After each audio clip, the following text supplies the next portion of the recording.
¿Dónde más iré, Dios? ¿Dónde más iré?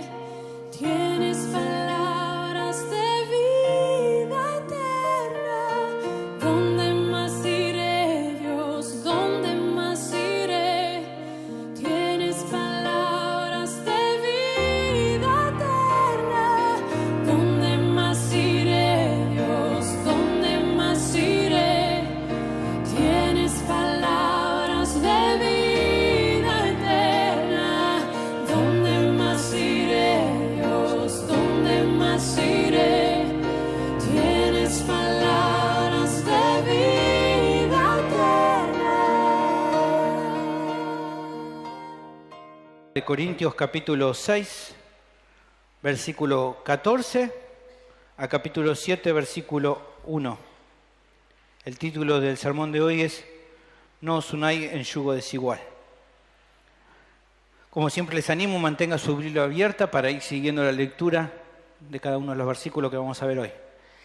Dice la palabra del Señor: No os unáis en yugo desigual con los incrédulos, porque ¿qué compañerismo tiene la justicia con la injusticia? ¿Y qué comunión la luz con las tinieblas? ¿Y qué concordia Cristo con Belial? ¿O qué parte el creyente con el incrédulo? ¿Y qué acuerdo hay entre el templo de Dios y los ídolos? Porque vosotros sois el templo del Dios viviente, como Dios dijo: habitaré y andaré entre ellos, y seré su Dios, y ellos serán mi pueblo. Por lo cual, salid del medio de ellos y apartaos, dice el Señor, y no toquéis lo inmundo, y yo os recibiré. Y seré para vosotros por padre, y vosotros me seréis hijos e hijas, dice el Señor Todopoderoso. Así que, amados, puesto que tenemos tales promesas, limpiémonos de toda contaminación de carne y de espíritu, perfeccionando la santidad en el temor de Dios. A veces es común escuchar, ¿no?, que hay personas que, parafraseando pasajes de la Biblia o utilizando pasajes de la Biblia, dicen frases o dichos para expresar algo, ¿no? Por ejemplo, cuando alguien está por hacer algo, a veces dice la gente, y no digo solamente los creyentes o los cristianos, sino también la gente común, a veces dice, bueno, voy a hacer tal cosa si Dios quiere, dicen, ¿no? Y bueno, esto alude, esta frase o este dicho, alude al pasaje de Santiago capítulo 4, versículo 15, que dice: en lugar de lo cual debieras decir, si el Señor quiere, viviremos y haremos esto o aquello. Así que de aquí se saca el famoso si Dios quiere. Hay otros que utilizan la frase, ¿no?, de el hombre propone y Dios dispone. O sea, cuando no pueden asegurar que pase lo que ellos justamente desean. Aquí esa frase alude al texto de Proverbios capítulo 16, versículo 1. En versión NBI lo dice bien claro, dice... ahí en Reina Valera dice: del hombre son las disposiciones del corazón, mas de Jehová la respuesta de la lengua. En versión NBI dice: el hombre propone y Dios dispone. Es lo que el texto está queriendo hablar. También hace algunos años atrás un político, no voy a decir el nombre, no importa, en una discusión que tenía, ¿no?, en un canal de televisión, él decía algo así, decía: al que esté libre de pecado, que arroje la primera piedra, ¿no?, para defenderse de las acusaciones de su rival. Algunos utilizan este dicho para refutarle a otro, ¿no? Cuando es como que el otro quiere subirse un caballo de que es alguien intachable, dice: bueno, el que esté libre de pecado, que tire la primera piedra. Y en esto se refiere al relato de Jesús y la mujer adúltera, ahí en Juan capítulo 8, versículo 7. El Señor dice esta frase: el que de vosotros esté sin pecado, sea el primero en arrojar la piedra contra ella. Y bueno, eso se popularizó como un dicho común entre las personas y muchas veces se utiliza. Ahora, ¿por qué comienzo con esto de las frases o los dichos comunes? Bueno, porque el pasaje de hoy justamente... creo que nos sirve para, o se utilizó para una famosa frase también que se dice, junto con otro que es el de Mateo capítulo 6, versículo 24 y Lucas 16, 13. En esos dos pasajes dice: nadie puede servir a dos señores. Y nuestro pasaje de hoy también se mezcló con ese otro versículo y creó el famoso dicho. ¿Cuál es ese dicho? No se puede estar bien con Dios y con el diablo. La gente dice a veces así, ¿no? No se puede estar bien con Dios y con el diablo. Esa frase muchos lo usan para mencionar que está mal jugar a dos puntas, ¿no? O sea, querer actuar de una manera mala, defendiendo como dos bandos, ¿no? Es decir, no se puede estar bien con dos bandos diferentes. Y bueno, por eso se ha utilizado como la idea de nuestro pasaje. Ahora, la duda que surge es, ¿qué tanto hay de cierto con este dicho que digo, comparado con lo que la Biblia dice? Bueno, creo que hay algunos puntos de encuentro. Justamente, el pasaje de hoy es un principio que los creyentes tienen que tener en cuenta y lo que vamos a ver. ¿Cuál es ese principio que tenemos que tener en cuenta? Bueno, no se puede estar en comunión espiritual con Dios y con la familia de Dios y a la vez querer tener relaciones semejantes o iguales con aquellos que no aman la verdad de Dios. No se puede. Los corintios justamente tenían este problema. Ellos, por un lado, querían estar bien con Pablo, con el apóstol Pablo, y con otros siervos genuinos como él, como Apolos y como muchos otros, y a la vez también querían estar bien con los falsos apóstoles que estaban allí en la iglesia metidos en medio de ellos. Como que decían, bueno, lo queremos a Pablo, pero también queremos a estos hombres. Bueno, debido a esa situación, debido a que estos hombres en un sentido, los corintios querían estar bien con Dios y con el diablo, entonces él les va a dar este principio y escribe esta sección. Y justamente aquí se va a tratar acerca de este asunto. Por lo que creo que es necesario que presten mucha atención, porque este pasaje te va a ayudar a entender cómo relacionarte con los demás, con las demás personas, especialmente con aquellos que dicen ser creyentes, pero que sus frutos muestran que no lo son. Este pasaje te va a ayudar a entender eso. El tema de este pasaje de 2 Corintios 6, 14 al 7, 1 es que los creyentes no deben intentar tener intimidad espiritual con los incrédulos. Eso es lo que este pasaje está hablando. Los creyentes no deben procurar querer tener intimidad, comunión espiritual con los incrédulos. ¿Por qué? Bueno, el pasaje nos da 3 razones muy importantes y son de las cuales quiero hablar hoy. La primera de las razones importantes es que los creyentes no deben intentar tener intimidad espiritual con los incrédulos, sencillamente porque eso es imposible. Esa es la primera razón. No tenés que intentar tener comunión espiritual con un incrédulo porque eso es imposible. Versículo 14 y versículo 15 hablan al respecto. Lo que aparece primero aquí en el pasaje, si vos estás ahí en el capítulo 6, versículo 14, es el principio bíblico, que es el que se busca que se respete y que se relaciona en un sentido con todos estos versículos que tenemos aquí. ¿Qué dice versículo 14? No os unáis en yugo desigual con los incrédulos. Un texto muy conocido. Ahora, ¿qué quiere decir esto de no os unáis en yugo desigual con los incrédulos? Es muy conocido, muchas veces se dice, pero ¿qué quiere decir? Bueno, a veces algunos dicen, por ejemplo, citando este versículo, dicen que acá lo que se manda literalmente es que un cristiano no debe casarse nunca con una inconversa. Algunos dicen que eso es lo que dice este versículo. Algunos también, otras personas dicen que lo que dice este versículo literalmente es que un cristiano no debería formar una sociedad laboral con un inconverso. Eso también tal vez alguno lo ha escuchado, yo lo escuché así. Pero si decimos alguna de estas cosas o algunas otras que andan dando vueltas por ahí, creo que estaríamos cometiendo un error. No sé cómo, pero si todo el mundo habla de esto, ¿no? Yo creo que estaríamos cometiendo un error porque estaríamos mezclando la interpretación correcta del pasaje con una probable aplicación para una situación particular del mismo. ¿Está bien? O sea, ¿qué es lo que estoy queriendo decir? Si vos querés estudiar bien la Biblia, tenés que entender que no se puede mezclar lo que sería la interpretación de un pasaje con lo que es una aplicación del pasaje. No es lo mismo. No es lo mismo lo que el pasaje está queriendo decir que cómo se puede aplicar ese pasaje. ¿Está bien? Si yo digo entonces que tal vez lo que está diciendo aquí, que un creyente no se puede casar con un incrédulo, estaría tal vez mandando una aplicación del pasaje. Pero esa no es la explicación del pasaje. El pasaje está explicando otra cosa. ¿Me entienden? Una cosa es entender lo que dice el pasaje y otro cómo lo aplicás a una situación particular.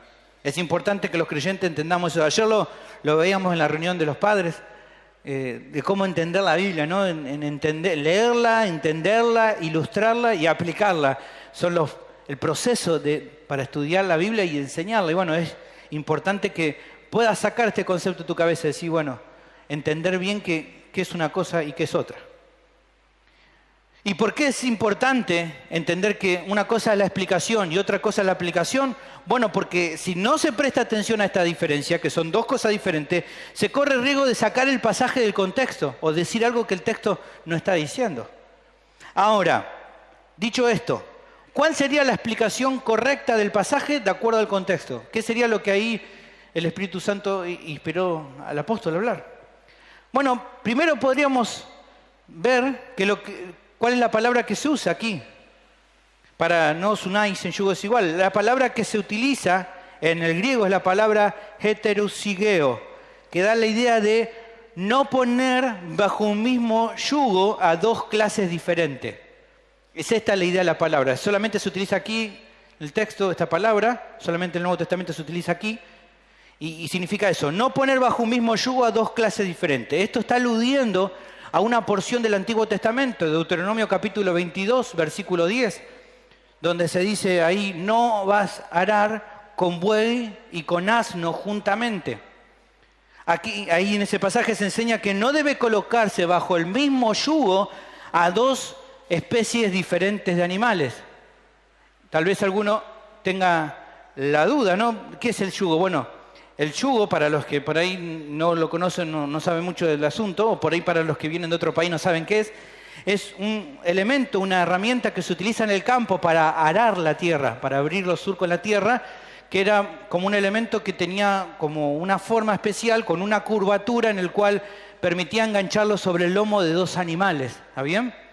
Lo que se está diciendo acá es, cuando le pongan el yugo a los animales, que no sean dos animales de diferentes especies. Ahora, ¿qué tiene que ver eso con todo esto? Bueno, vamos a ver ahora un poco más. Si usted tiene ahí su Biblia, fíjese que un par de capítulos antes se explicó que el cristiano es una nueva criatura. Hoy lo leímos justamente, ¿no? 2 Corintios 5, 17. De modo que si alguno está en Cristo, nueva criatura es, las cosas viejas pasaron, he aquí, son hechas nuevas. El creyente tiene nuevos deseos, una mente nueva, un corazón nuevo, o sea, una vida nueva que se va transformando a la imagen de Cristo. Así es la vida del creyente desde que ha nacido de nuevo. En cambio, los incrédulos todavía siguen con una mente y un corazón que están ciegos a las cosas espirituales. Eso lo vimos un poquito más atrás en 2 Corintios, si usted está ahí, 2 Corintios capítulo 4, versículo 3, dice, pero si nuestro evangelio está aún encubierto, entre los que se pierde está encubierto, en los cuales el Dios de este siglo cegó el entendimiento de los incrédulos, para que no les resplandezca la luz del evangelio de la gloria de Cristo, el cual es la imagen de Dios. Así que son diferentes el creyente del incrédulo. También vimos, usted está ahí en 2 Corintios, en el capítulo 3 vimos que algunos hombres, estos falsos apóstoles, se habían metido en la iglesia por medio de presentar cartas de recomendación falsas. Ellos se habían infiltrado en la iglesia y estaban enseñando cualquier cosa. Y usted en capítulo 3, versículo 1 lo ve. ¿Comenzamos otra vez a recomendarnos a nosotros mismos o tenemos necesidad, como algunos, de cartas de recomendación? ¿Ve? Pablo está hablando de que estos hombres que habían entrado en la iglesia de Corinto habían venido con cartas de recomendación y se habían metido en la iglesia. Y eran parte de la iglesia local y estaban enseñando cosas que no eran bíblicas, cosas que no eran enseñanzas sanas. Ya hemos visto las falsas enseñanzas, pero si vemos ahí, usted tiene ahí la Biblia 3.1, vaya al capítulo 2, versículo 17, dice, pues no somos como muchos. ¿De quién está hablando estos muchos? De los falsos apóstoles, que medran falsificando la palabra de Dios. Si no, dice Pablo, con sinceridad, como de parte y delante de Dios hablamos en Cristo. ¿Ven? Hay una diferencia. Pero estos hombres se habían metido en la iglesia y estaban hablando falsas enseñanzas, una mezcla rara habían llevado a la iglesia, y los corintios habían prestado atención a estos hombres y se empezaron a desviar del evangelio verdadero, del mensaje de la cruz. del mensaje que primero Pablo, luego Apolos y otros hombres de Dios habían llevado a la iglesia. Ahora estos falsos apóstoles con su falsa enseñanza estaban queriendo desviar a la iglesia. Entonces la iglesia está en esta situación, habiendo escuchado lo que los hombres fieles a Dios le habían hablado y ahora teniendo a hombres con los cuales se relacionaban que le estaban dando falsa enseñanza. Entonces, en base a eso y entendiendo lo que está queriendo hablar acá, entendiendo el contexto y entendiendo lo que significaban las palabras, se puede entender lo que el pasaje está diciendo. ¿Qué es lo que el pasaje dice? Que los creyentes deben ser cuidadosos en las relaciones con los demás. En el contexto original, ahí que le está diciendo Pablo a los Corintios, sean cuidadosos en querer relacionarse con esos hombres que dicen ser cristianos, pero que no lo son, no se relacionen con ellos. Sean cuidadosos cómo se relacionen con estos hombres que le están llevando una falsa doctrina. Para nosotros sería, ¿qué es esto? Que tenemos que ser cuidadosos en las relaciones con los demás. Que como hemos visto, así como es fundamental que tengamos relaciones íntimas con creyentes verdaderos, con creyentes genuinos, es igual de importante el cuidarnos de querer tener relaciones espirituales, íntimas, con inconversos. Tenemos que tener cuidado de tener ese tipo de relaciones con personas que sean, que ellos profesen decir, yo no creo en Dios. Bueno, tener cuidado con ese tipo, de querer tener relaciones con ese tipo de personas, y tener cuidado de querer tener relaciones con personas que dicen ser creyentes, pero que vos te das cuenta que no son creyentes. De esa persona también tenés que tener cuidado. Eso es lo que aquí el pasaje está queriendo enseñar. Tener cuidado porque ambos tipos de personas son incrédulos por igual. Por lo que el pasaje te dice, tengan cuidado cómo se relacionan. No se unan en yugo desigual. No quieran tener comunión espiritual con este tipo de personas. Porque no son como ustedes. Son diferentes.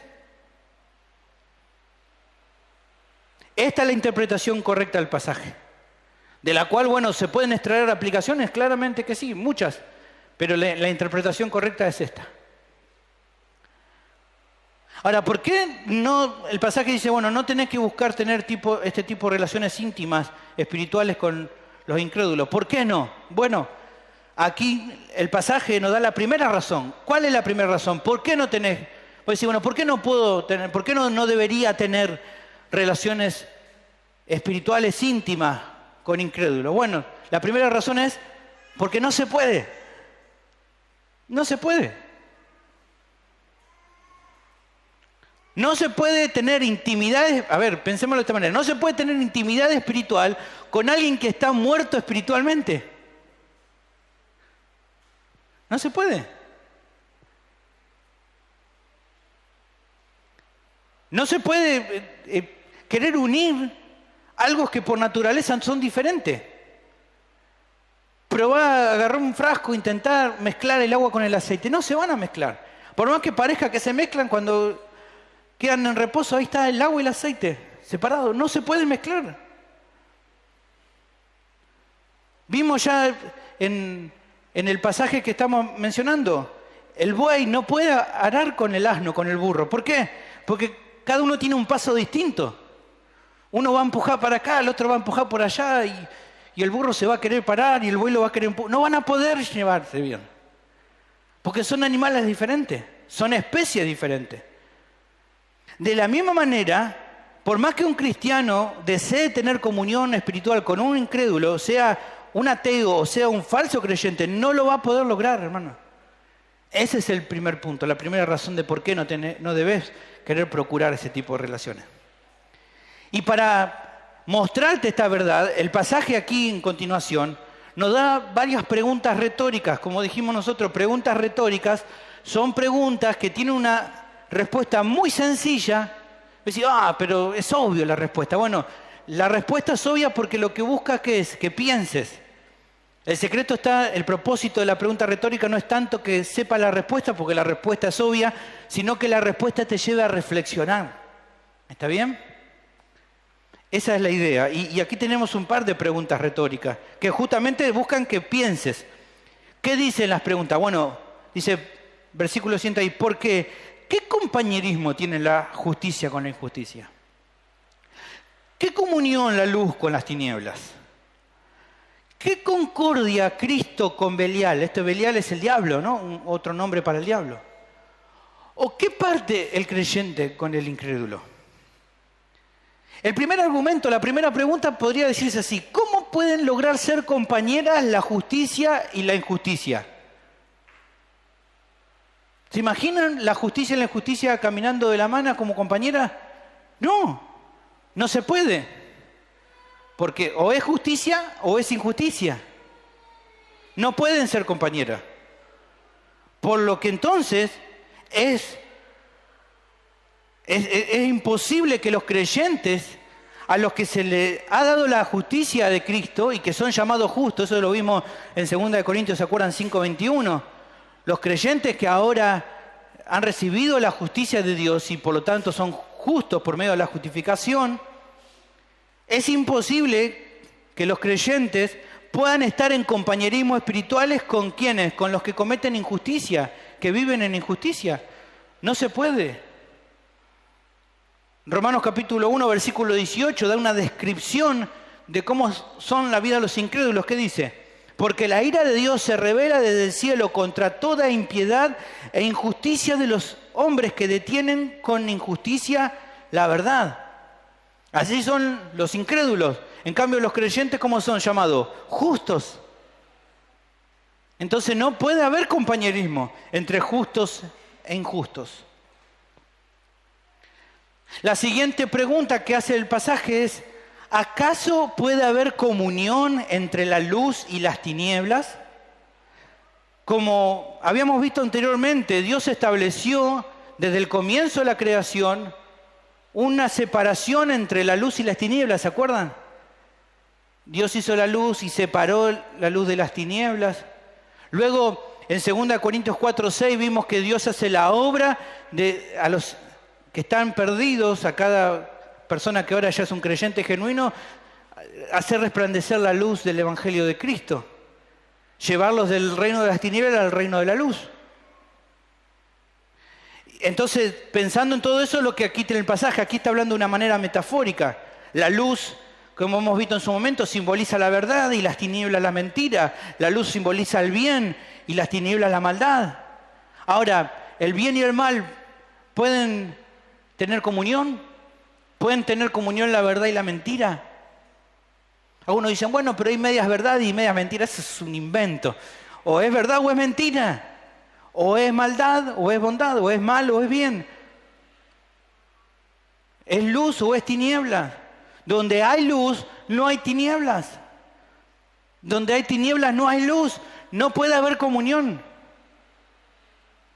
Entonces, así como la luz y las tinieblas no se pueden tener comunión, tampoco los creyentes que habitan en el reino de la luz pueden tener comunión espiritual con los incrédulos que todavía viven en el reino de las tinieblas. No pueden tener comunión. Pertenecen a diferentes reinos.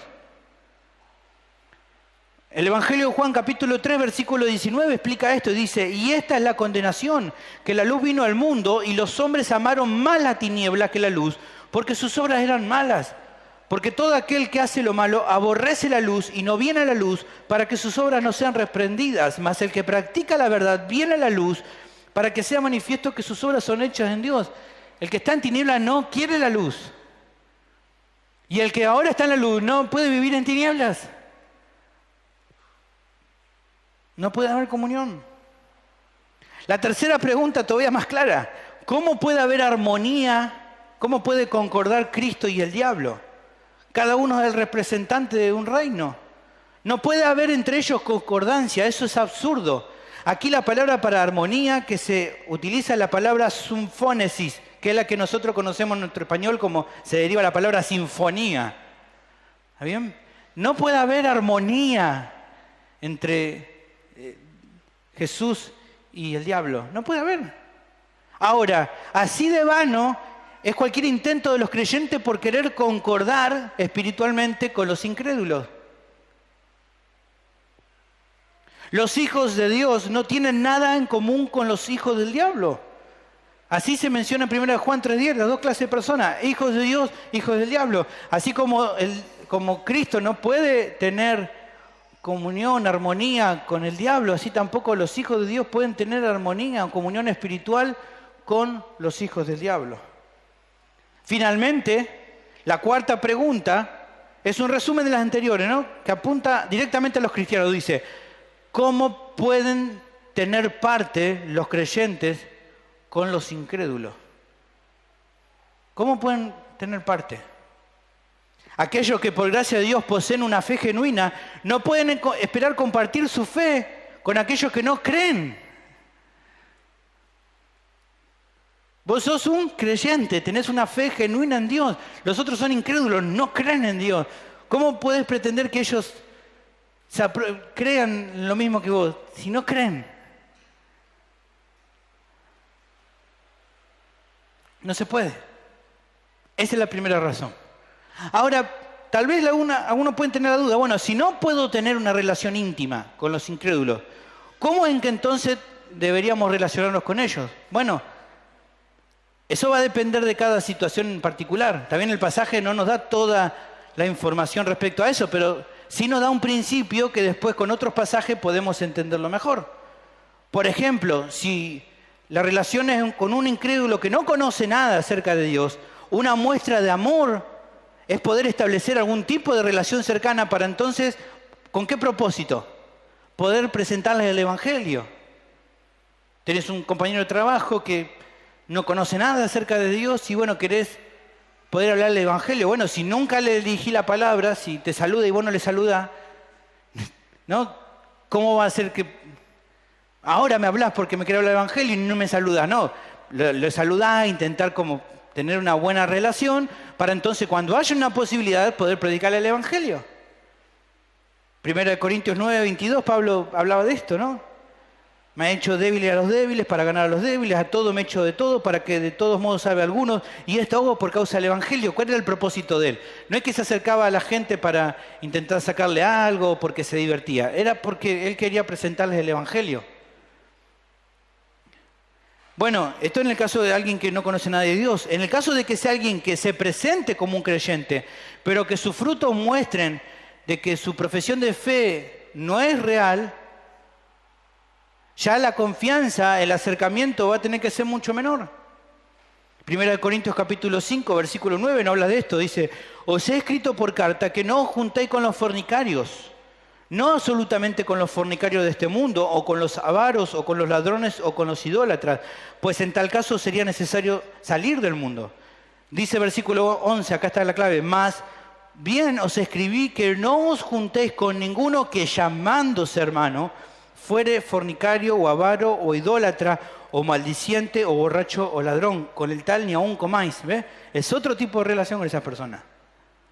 Con el que se dice ser hermano, pero no es hermano, sean cuidadosos, ya no es la misma cercanía. Y si aparte esa persona tiene una actitud divisiva, que quiere dividir la iglesia, que quiere generar problemas en la iglesia, lo más sabio es directamente no tener ningún tipo de relación con ese tipo de persona. Tito capítulo 3, versículo 10 dice, al hombre que cause divisiones, está hablando del que se dice ser cristiano, pero que en realidad está causando problemas en la iglesia, causa divisiones, después de una y otra amonestación, deséchalo directamente, sabiendo que el tal se ha pervertido y peca y está condenado por su propio juicio. Con eso directamente ya nada. Obviamente que en el caso de familiares cercanos, será otra la situación. Por ejemplo, hay hermanas que aquí tienen su esposo inconverso. Bueno, aquí la actitud va a ser otra. Los creyentes van a tener otra actitud más cercana, porque bueno, el principio es diferente, se aplica de esa manera. 1 Pedro capítulo 3, versículo 1 nos da esta idea. Asimismo vosotras mujeres, estad sujetas a vuestros maridos, para que también los que no creen a la palabra sean ganados sin palabra por la conducta de su esposa. Evidentemente, la esposa que es cristiana tiene que tener una buena relación con su esposo, aunque él no sea creyente, aquí sí. ¿Ven? El principio se aplica de diferente manera según el caso. Evidentemente, esta esposa no va a tener comunión espiritual con su esposo porque él es incrédulo, pero eso no quiere decir que tiene que tratarlo mal, como un perro, así, tenerlo ahí. Salí de acá vos, no toques a la hija de Dios. No es así. ¿Está bien? El texto se tiene que aplicar correctamente. Por lo que entonces este principio es útil y necesario para cada situación, pero tiene que ser usado de una manera sabia y prudente, hermano. Ahora, es claro, ¿quién nos muestra el mejor ejemplo de cómo vivir este principio? El Señor Jesús era el que mejor mostró este principio. Él era capaz de sentarse a comer en una mesa con publicanos, con pecadores, pero también a la vez confrontar a los religiosos de su época. ¿Está bien? Con aquellos a los cuales necesitaba predicar el Evangelio se sentaba, pero con aquellos que decían ser creyentes, que amaban a Dios, pero que en realidad no lo hacían, eran unos hipócritas, con eso estaba todo mal. Fíjense, Lucas 5:29, y Leví, Mateo, el apóstol Mateo, dice, le hizo un gran banquete en su casa y había mucha compañía de publicanos y de otros que estaban a la mesa con ellos. Él no tenía problema de juntarse a comer. Y los escribas y los fariseos murmuraban contra los discípulos diciendo, ¿por qué coméis y bebéis con publicanos pecadores? Respondiendo Jesús les dijo, los que están sanos no tienen necesidad de médicos, sino a los enfermos. No he venido a llamar a justos, sino a pecadores al arrepentimiento. Así de una.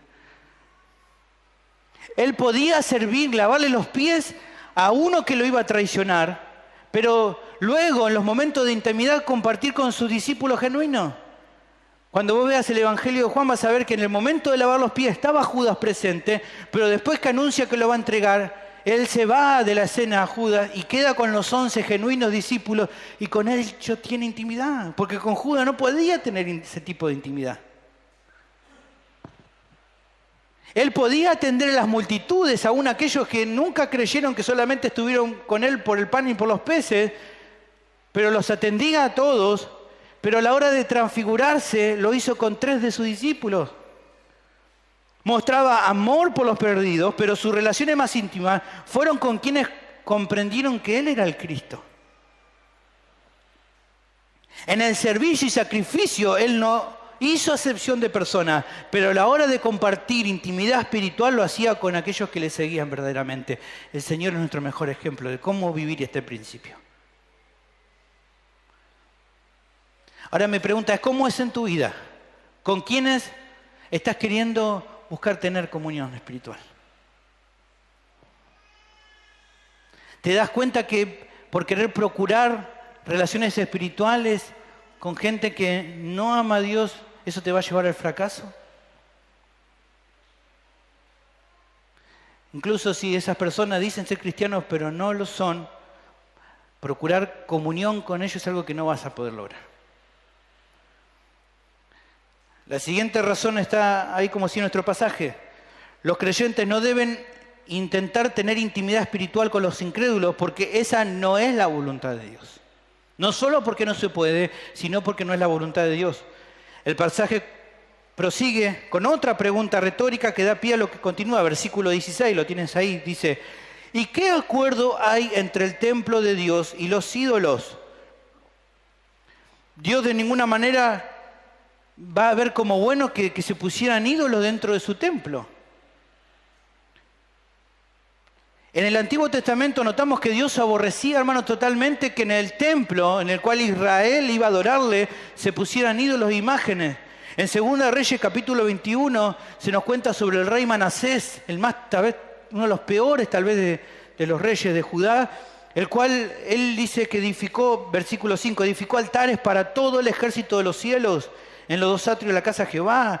Puso, versículo 7, dice, puso una imagen de acera que él había hecho en la casa de la cual Jehová había dicho a David a Salomón, su hijo, yo pondré mi nombre para siempre en esta casa y en Jerusalén.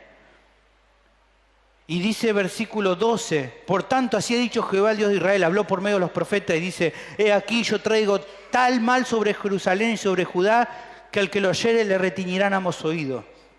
Extenderé sobre Jerusalén el cordel de Samaria y la plomada de la casa de Acab. Y limpiaré a Jerusalén como se limpia un plato que se friga y se vuelve boca abajo.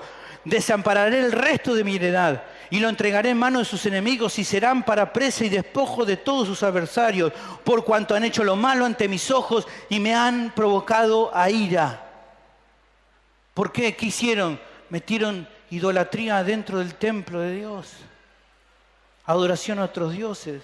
No puede haber acuerdo entre el templo, donde está la presencia santa de Dios, y los ídolos, ponerle ídolos alrededor. Una locura, hermano.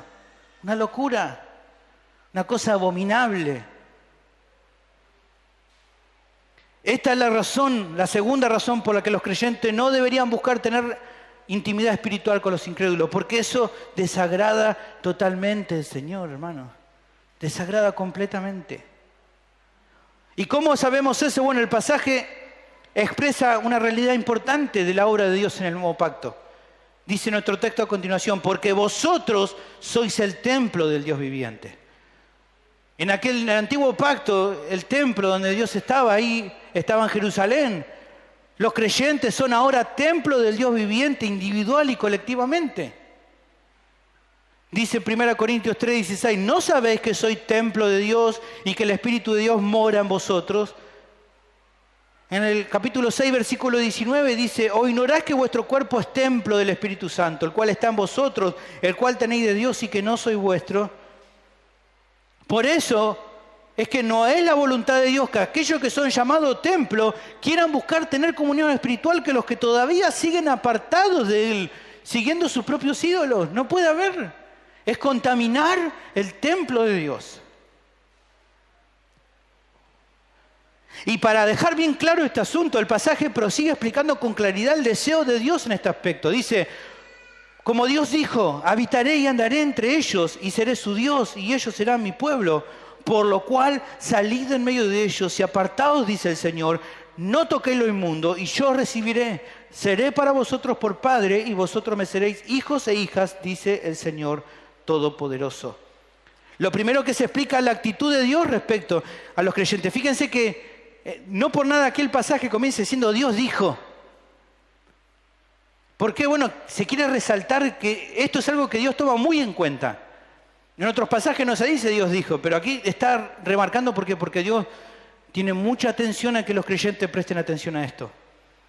Y lo hace haciendo referencia a dos pasajes del Antiguo Testamento. Por un lado, Levítico, primeramente, menciona Levítico 26:12, y andaré entre vosotros y yo seré vuestro Dios y vosotros seréis mi pueblo. Y Ezequiel 37:27, estará en medio de ellos mi tabernáculo y seré ellos por Dios y ellos me serán por pueblo. Se expresa que el Señor definió habitar con aquellos que ha salvado y andar junto con ellos. El Señor quiso salvarlos a los creyentes y ser su Dios y que los creyentes sean su pueblo, así como también el antiguo pacto había hecho con el pueblo de Israel. Y aunque el Señor volverá un día con poder y gloria, y estaremos con Él, en la presencia con Él, en un sentido su presencia hoy está presente en los creyentes, quienes son templo de Dios de manera individual, pero también en conjunto. Su presencia está entre nosotros. Dios en su gracia decidió ya no habitar en templos de piedra o de madera, pero está presente y unido vitalmente con cada persona que ha salvado en virtud de su unión con Cristo. Hoy compartía este pasaje en el grupo de WhatsApp, Juan 14:23, respondió Jesús y le dijo, el que me ama, mi palabra guardará y mi Padre le amará y vendremos a Él y haremos morada con Él. Por lo cual los creyentes son templos de Dios. La presencia de Dios está con ellos. Cristo lo dijo con claridad cuando dio la gran comisión. ¿Qué dijo? Mateo 28:20. Y yo estaré con vosotros todos los días hasta el fin del mundo. Esa es la voluntad de Dios. El pasaje también continúa. Declara que así como es una bendición impresionante que Él esté con nosotros, que Él ande con nosotros, que Él sea nuestro Dios y que nosotros seamos su pueblo, esto es una bendición impresionante, también es algo que nos lleva al temor, a la reverencia. Cuando estudiamos el Antiguo Testamento lo vimos con claridad, ¿se acuerdan? Era una gran bendición, un gran privilegio que Dios estuviera en medio del pueblo, pero también era una gran responsabilidad, porque el Dios Santo estaba entre medio de ellos. No podían andar como querían en medio del pueblo. El siguiente pasaje al que se hace referencia es Isaías 52:11, que llamaba a los levitas encargados de transportar las cosas santas, Acá el pasaje profetiza el regreso del pueblo de Israel, del cautiverio, y le dice que no se mezclen a estos hombres que tenían que traer las cosas santas, que no se mezclen con las cosas profanas, que no toquen cosas profanas. Isaías 52:11 dice, apartaos, apartaos, salid de ahí, no toquéis cosa inmunda, salid en medio de ella, purificaos los que lleváis los utensilios de Jehová. Dios le está diciendo a estos hombres cuando volvían del cautiverio, salgan de toda esa corrupción, de todo lo que tenga que ver con la adoración a los ídolos falsos. No toquen lo profano si quieren tener una buena relación conmigo. Dios le está diciendo eso. Con esto en mente, en que entonces lo que nos remarca aquí el pasaje es que el Dios Santo no desea que los cristianos quieran buscar comunión entre lo que es santo y lo que no es santo. Entiéndalo con claridad, hermano, un inconverso no es santo. Lo que hace santo a alguien es que Dios lo salve. Si una persona no ha recibido la salvación, sigue todavía, por así decirlo, inmundo, no es alguien santo. Por lo que entonces querer tener una relación espiritual con alguien así equivale a profanar lo que fue apartado por y para Dios con lo que todavía es inmundo. Por lo tanto, hermanos, querer tener una relación espiritual con un incrédulo no solamente no se puede, sino que le desagrada a Dios. No es su voluntad que se haga eso, que se intente hacer eso. Vimos que no se puede, o sea que es un intento fallido cuando lo quieres hacer, pero aparte de eso le desagrada a Dios terriblemente.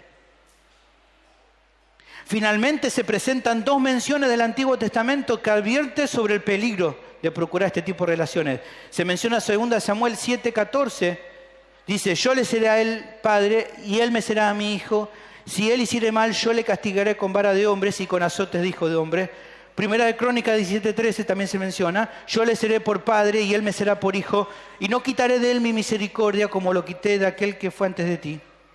Ambos pasajes en referencia a la historia del pacto davídico, ¿se acuerdan del pacto de Dios con David? Por medio del cual Dios le promete, entre varias cosas, que su descendiente iba a tener una relación paternal con Dios. Dios iba a tratar a su descendiente como un hijo.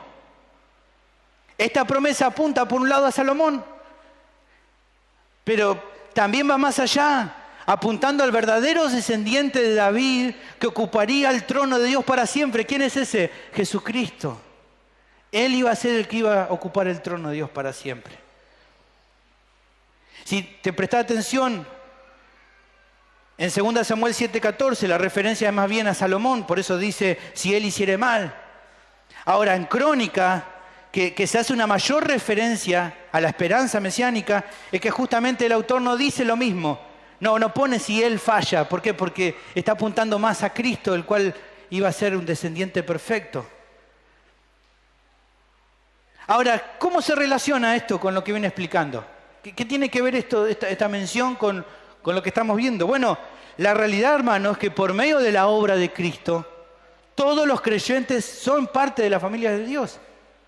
Efesios 2:19 dice, así que ya no sois extranjeros ni advenedizos, sino conciudadanos de los santos y miembros de la familia de Dios. El Padre, Dios Padre, nos ha adoptado y ahora somos hijos por medio de la fe en Jesucristo. Efesios capítulo 1, versículo 5. En amor, habiéndonos predestinado para ser adoptados hijos suyos por medio de Jesucristo, según el puro afecto de su voluntad.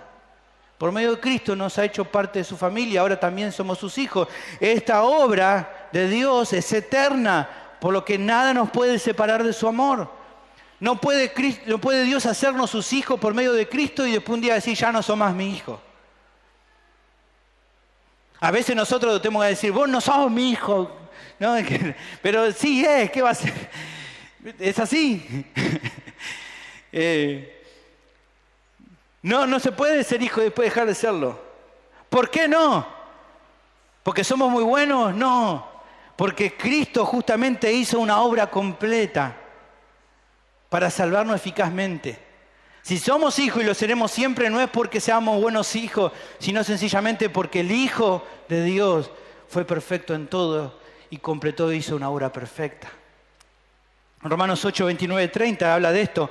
Porque a los que antes conoció, también los predestinó para que fuesen hechos conformes a la imagen de su Hijo, para que Él sea el primogénito entre muchos hermanos. Y a todos estos los predestinó, también los llamó, a los que llamó justificó, y a los que justificó también glorificó. La obra está hecha completa. Ahora, que cada creyente sea un hijo de Dios, no es solamente un privilegio, obviamente que es una bendición y un privilegio, pero también es una gran responsabilidad. ¿Por qué? Porque los creyentes deben vivir vidas santas, así como el Padre, como Dios es santo. Pedro lo dice con claridad, 1 Pedro 1:17, si invocáis por Padre aquel que sin excepción de personas juzga según la obra de cada uno, conducíos en temor todo el tiempo vuestra peregrinación. Si ustedes tienen un Padre que es santo, ustedes tienen que ser santos como Él es santo. Ahora, si prestamos atención al primer pasaje situado de ahí de Samuel, fíjense que decía, yo le seré el padre y él me será a mi hijo. Si hiciere mal, yo le castigaré con vara de hombre y con azotes de hijos de hombres. Aquí ese pasaje nos da un poco esta idea. ¿Cuál es el concepto que ilustra ese pasaje? Si los hijos de Dios desobedecen, ¿qué va a pasar con Dios? Nos va a castigar. Nos va a castigar. ¿Por qué? Porque Dios al que ama disciplina y corrige a todo aquel que acepta por hijo. Él dice, bueno, bienvenido a la familia. Ahora, bueno, ¿preparaste?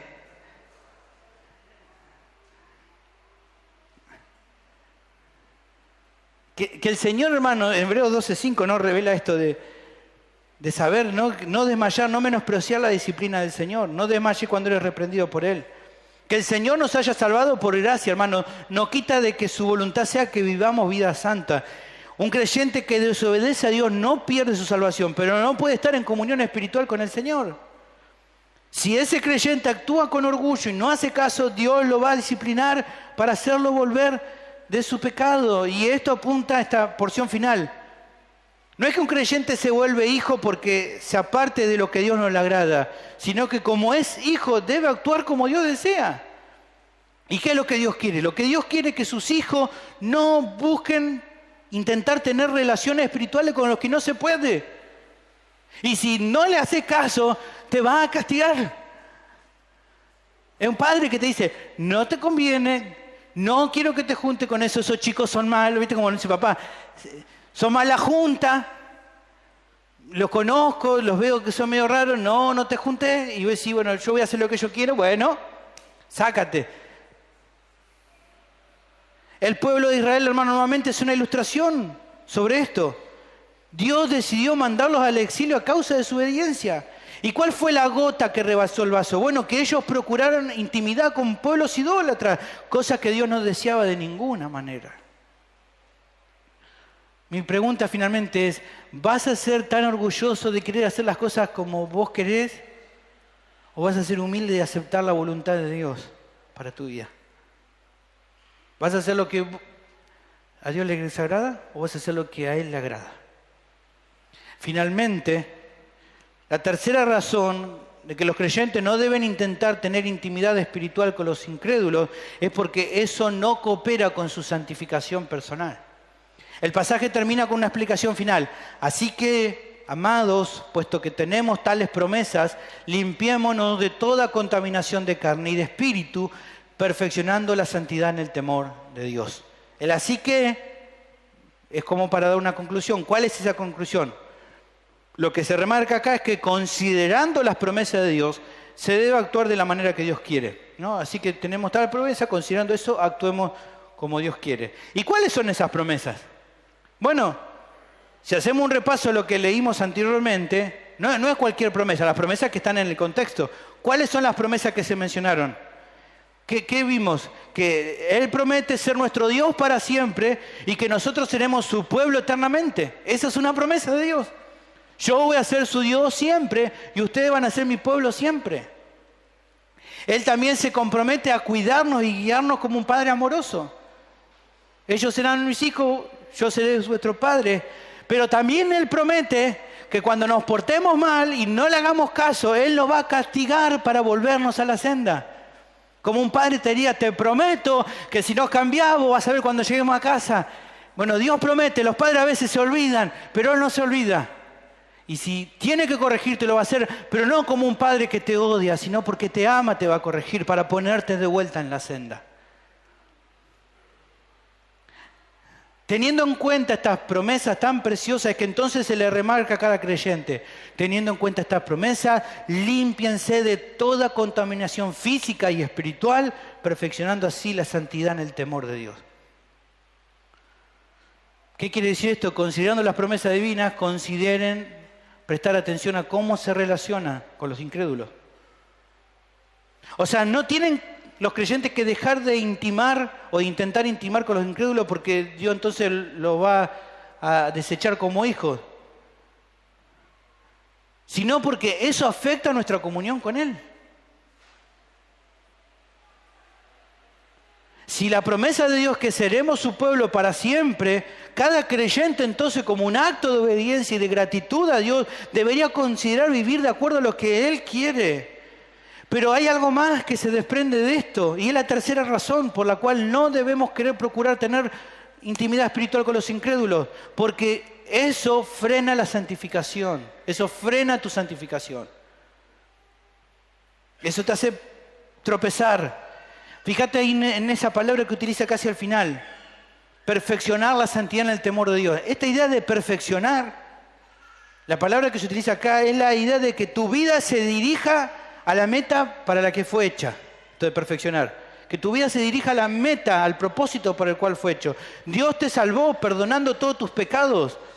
¿Y cuál es su meta para vos ahora? Es que cada día vayas limpiando tu vida por medio de los medios de gracia que Él te da, a fin de presentarte un día ante Él como parte de su iglesia, como una novia santa, limpia y pura. Efesios 5:25 resalta esto. Marido, amad a vuestra mujer, así como Cristo amó a la iglesia y se entregó a sí mismo por ella. ¿Para qué? Para santificarla, habiéndola purificado en el lavamiento del agua por la palabra. ¿Cuál es el fin?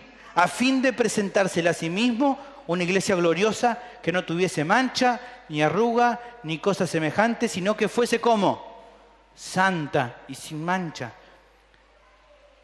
Eso va a pasar el día de tu glorificación, hermano, cuando Dios te dé un cuerpo nuevo. Pero mientras tanto, tu vida se tiene que ir limpiando.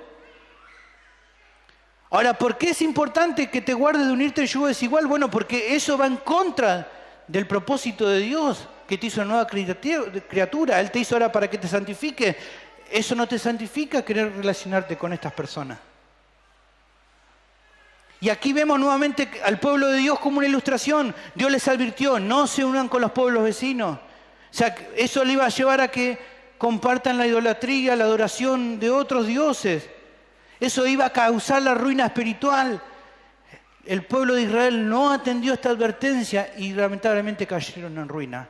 Salmo capítulo 106, versículo 34 dice con claridad, no destruyeron a los pueblos que Jehová les dijo.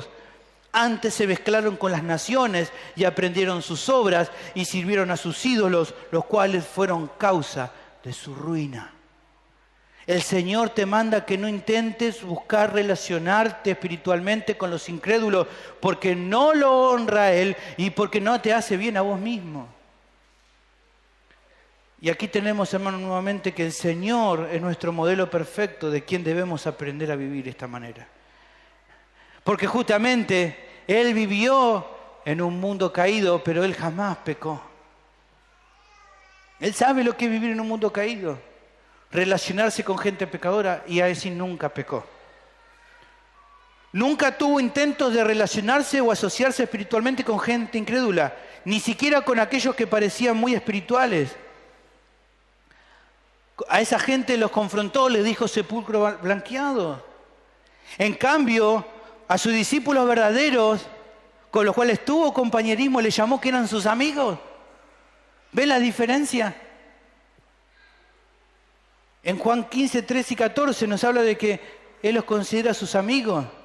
Mi pregunta es, ¿tus mejores amigos son creyentes?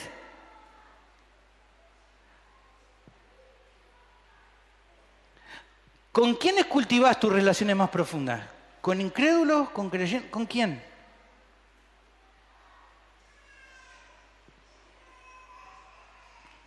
En conclusión, se pueden ver 3 motivos por los cuales no debes querer intentar involucrarte espiritualmente con un incrédulo. Primero dijimos, porque no se puede. Después dijimos, ¿por qué más? Porque eso no le agrada a Dios. Y tercero, porque eso no te beneficia espiritualmente.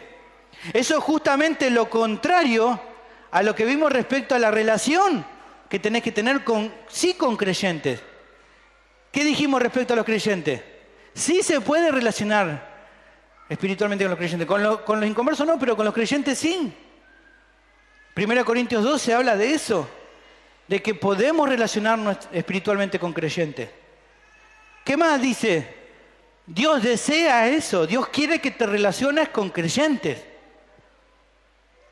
1 Corintios 1:10 dice, os ruego pues, hermanos, por el nombre de nuestro Señor Jesucristo, que hablen toda una misma cosa y que no haya entre vosotros divisiones, que estéis perfectamente unidos en una misma mente, en un mismo parecer. Dios que desea que estés unido con tus hermanos, que con ellos sí busques la unidad. Si no te podés unir a lo incrédulo, bueno, obviamente que no podías, porque no se puede, pero con los creyentes sí podés tener unidad. Dios desea eso. Y finalmente, relacionarte con creyentes te hace crecer espiritualmente. Efesios 4:15. Sino que siguiendo la verdad en amor, crezcamos en todo en aquel que es la cabeza de todo es Cristo, de quien todo el cuerpo, bien concertado y unido entre sí por todas las coyunturas que se ayudan mutuamente, según la actividad propia de cada miembro, recibe su crecimiento para ir edificándose en amor. Relacionarte espiritualmente con inconversos frena tu santidad, tu santificación. Pero relacionarte con creyentes te va a hacer crecer. Lamentablemente, hermanos, en ocasiones los creyentes le dan más lugar a las relaciones con los incrédulos que con sus hermanos en Cristo. Muchos cristianos a veces necesitan un consejo y en vez de ir a otro creyente van a un mundano que no entiende las cosas del Espíritu, pero no, porque bueno, es un licenciado en qué sé yo. Primeramente consultarle si tiene un problema espiritual a un creyente.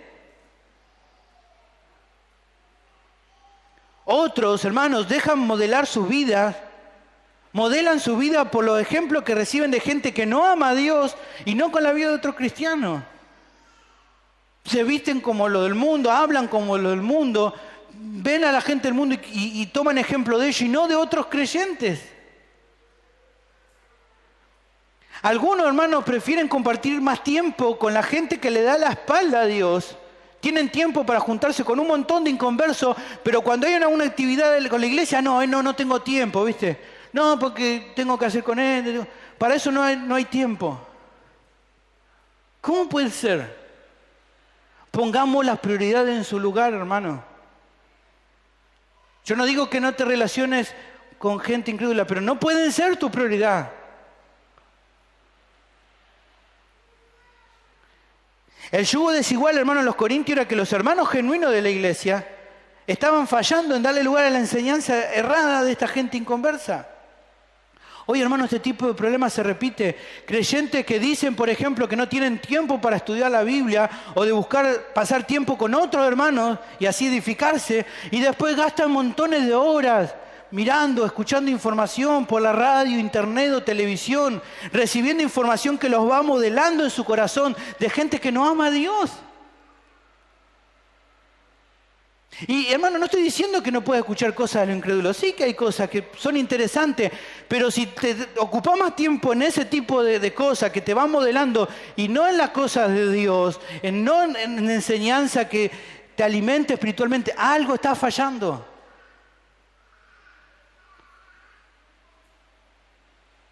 Lo que estoy mencionando, hermano, es que en muchas ocasiones hay creyentes más influenciados en su vida por personas que no conocen a Dios que por otros cristianos, hermano. Y así podría mencionarte muchos más ejemplos. Te animo a que pienses en este principio y en tu vida. Si no, podríamos estar un montón de tiempo y no es la idea, sencillamente dar algunas. Ahora mi pregunta, hermano, con total sinceridad es, ¿cómo es en tu vida? ¿Cómo es con vos? ¿Qué tipo de relaciones tenés? ¿Realmente estás buscando honrar a Dios en esta área, hermano? Ahora, finalmente, Quiero llevar, pensando en este pasaje, a la reflexión a aquellos que tal vez piensan que son cristianos, pero que en su vida no ven un cambio verdadero. Tal vez pensaste que sos hijo de Dios porque repetiste una oración, o porque venís a la iglesia, o porque haces cosas buenas. La Biblia dice que la salvación no es por obra, hermano, que depende de lo que Cristo hizo en la cruz por el pecado. Hay personas que se creen creyentes, pero que no lo son. Si realmente querés ser salvo, tenés que dejar de confiar en vos mismo y venir a Cristo en fe, arrepentido por tus pecados. Él promete que si venís con sinceridad y humildemente, Él va a perdonar tus pecados y va a cambiar tu vida de verdad. Mi pregunta es, ¿qué vas a hacer al respecto? ¿Vas a seguir poniendo tu confianza en vos mismo? Te animo a que dejes eso de lado y te vuelvas a Cristo y que no lo pospongas.